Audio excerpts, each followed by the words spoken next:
दीवाना से बड़ी खबर आपको बता दें, महिलाओं के आभूषण लूटने वाले गैंग पर जो खुलासा हुआ है, इसके बाद से अब आगे की कार्रवाई को लेकर प्रशासन की टीम मुस्तैद है। बढ़ते खबरों में आके गृह मंत्रालय ने नागरिक सुरक्षा के लिए देश के सभी राज्यों और केंद्र शासित प्रदेशों को 7 मई यानी कि कल मॉक ड्रिल कराने को कहा है, ताकि किसी आपात स्थिति में लोगों की सुरक्षा सुनिश्चित की जा सके। गृह मंत्रालय ने देश के सभी राज्यों को मॉक ड्रिल करने का निर्देश जारी किया है। इसके तहत 244 जिलों को चिन्हित किया गया है, जिसमें कुछ गांव भी शामिल हैं। इसका मकसद सिविल डिफेंस की तैयारी की जांच करना और बेहतर बनाना है। इस अभ्यास में जिला अधिकारी, civil defence warden, home guard, NCC, NSS और एनवाईकेएस कॉलेज और स्कूल के छात्र भी हिस्सा लेंगे।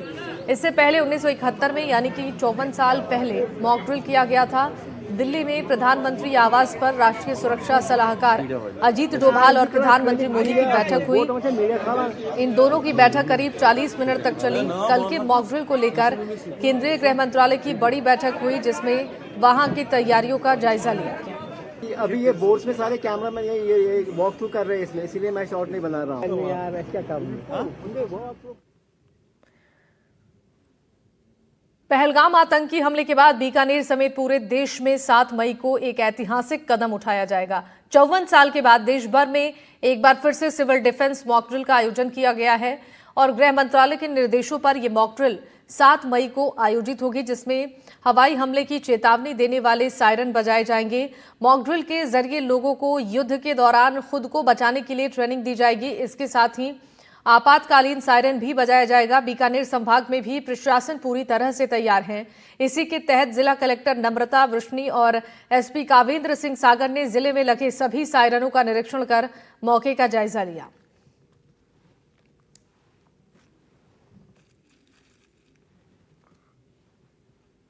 मॉक ड्रिल के जिस हिसाब से निर्देश प्राप्त होंगे उस हिसाब से तैयारी कर ली जाएगी। वैसे हमारी सभी जो फैसिलिटीज़ हैं वो अलर्ट मोड में। हमारे पास सिविल डिफेंस का जो भी इक्विपमेंट था वो सारा हमारे पास प्रॉपर है। पुलिस के पास जो इक्विपमेंट होते हैं वो भी प्रॉपर है। आगे जो भी निर्देश हमें सरकार से मिलेंगे उस हिसाब से तैयारी करेंगे।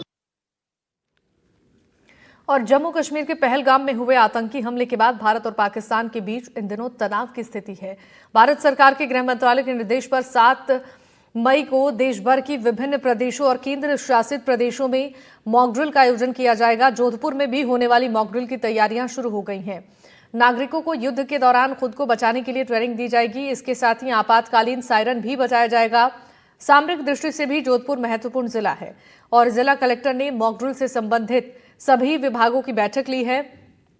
जिला कलेक्टर के मुताबिक मॉक ड्रिल के दौरान एयर स्ट्राइक के दौरान होने वाले हालात को लेकर लोगों को सचेत किया जाएगा। नागरिक सुरक्षा विभाग के 400 कार्यकर्ता शहर की अलग अलग बस्तियों में जाकर लोगों को इसके लिए जागरूक करेंगे। उन्होंने बताया है कि शहर में 18 सायरन लगे हुए हैं जो मॉक ड्रिल के दौरान बजाए जाएंगे। एनडीटीवी की टीम ने ग्राउंड पर पहुंचकर सिविल डिफेंस की टीम की तैयारियों को लेकर जायजा लिया है। दिखाते हैं आपको। जम्मू कश्मीर के पहलगाम में हुए आतंकी हमले के बाद भारत और पाकिस्तान के बीच में तनाव बढ़ रहा है और इसके साथ ही अब हाल ही में केंद्रीय गृह मंत्रालय ने एक एडवाइजरी जारी की है, जिसमें जो है वो देश में सभी प्रदेश और जो केंद्र शासित प्रदेश हैं उनमें जो है वो मॉक ड्रिल करने के निर्देश दिए हैं। जो युद्ध के दौरान जिस प्रकार से जो घटनाएं होती है उसको लेकर मॉक ड्रिल करने के निर्देश दिए हैं। और इस वक्त जो है हम जोधपुर में स्थित हैं और सिविल डिफेंस की टीम किस प्रकार से मॉक ड्रिल को लेकर मुस्तैद है। जिस प्रकार से ये अभ्यास जो है ये 1971 के युद्ध के दौरान भी किया गया था और आप देख सकते हैं किस प्रकार युद्ध के दौरान सायरन बजता है, किस प्रकार की परिस्थितियां होती है, नागरिकों की सुरक्षा के लिए क्या इंतजामात हैं, उसको लेकर सर किस प्रकार से जो गृह मंत्रालय ने जो है वो गाइडलाइन भी जारी की गई है, किस प्रकार से जो ये सायरन है ये युद्ध के समय जो है वो उपयोग में लिया जाता है। सर, जनता को जागरूक करने के लिए सायरन बजाया जाता है। हमारे पास इलेक्ट्रिक सायरन है 18 और हैंड ऑपरेट सायरन है 3। जिस जगह उस सायरन की आवाज़ नहीं पहुंचती इलेक्ट्रिक सायरन की, वहाँ ये ऑपरेट किया जाता है और इसको बजाया जाता है। जनता को जागरूक किया जाता है कि भी कोई खतरा है, आप शेल्टर ले लें, सुरक्षित जगह पर चले जाएं। ये किस प्रकार से कार्य करता है सायरन, जो मैनुअल तरीके से होता है? जी सर, खतरे का जो सायरन होता है वो इस प्रकार बजाया जाता है।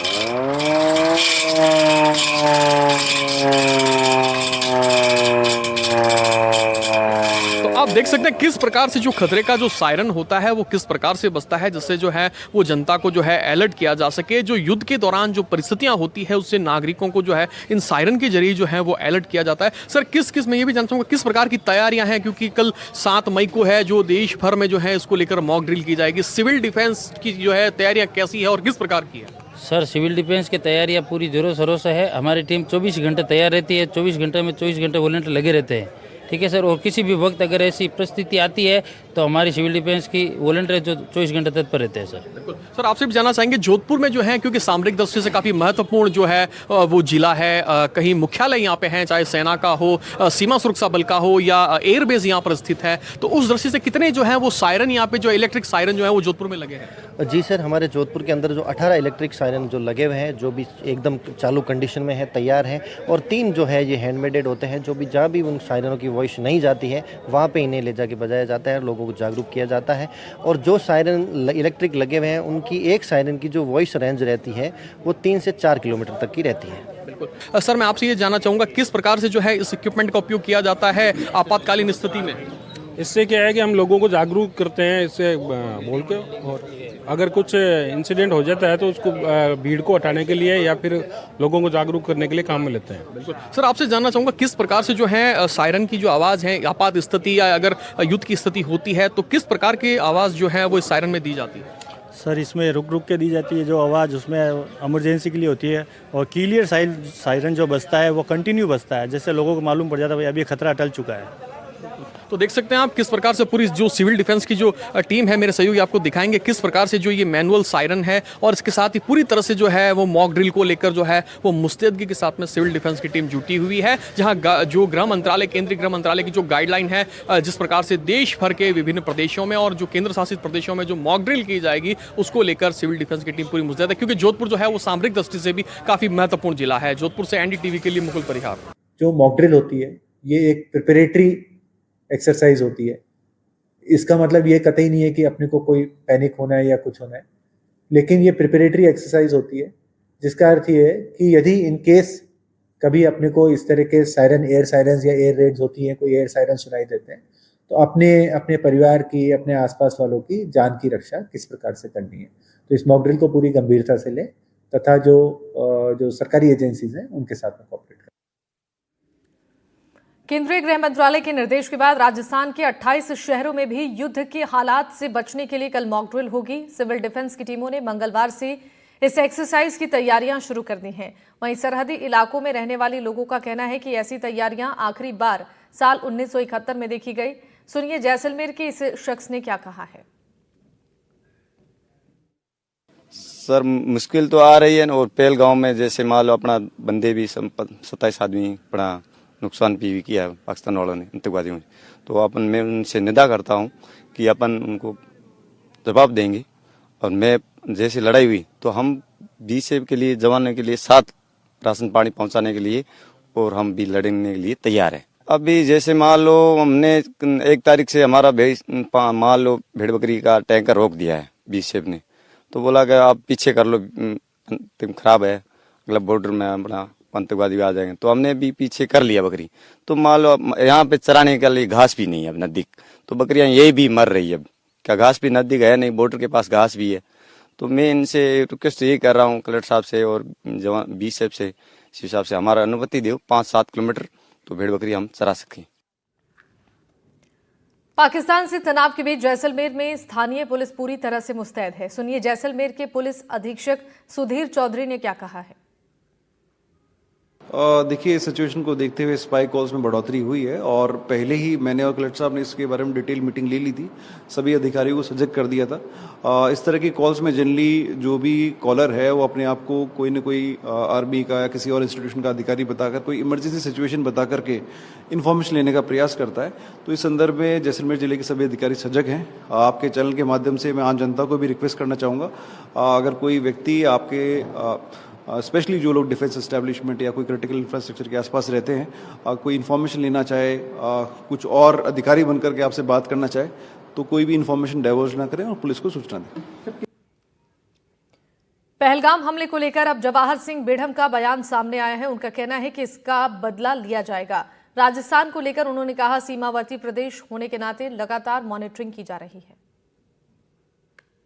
जो हमारे भाई पहलगांव की घटना में अपनी जान गंवा चुके हैं, उनका बदला निश्चित रूप से लेगा।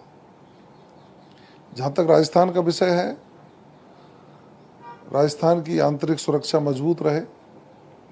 सीमावर्ती प्रदेश है और सीमावर्ती प्रदेश के नाते प्रदेश के मुख्यमंत्री जी लगातार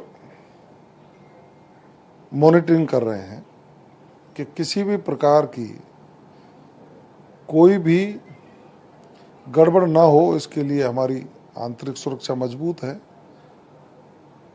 और सीमा पर जो भारत की सेना और अर्धसैनिक बल जो तैनात है, भारत सरकार के निर्देश के अनुसार वो भी मुस्तैदी से अपनी सीमाओं की सुरक्षा कर और दुश्मन को जवाब देने के लिए तैयार है।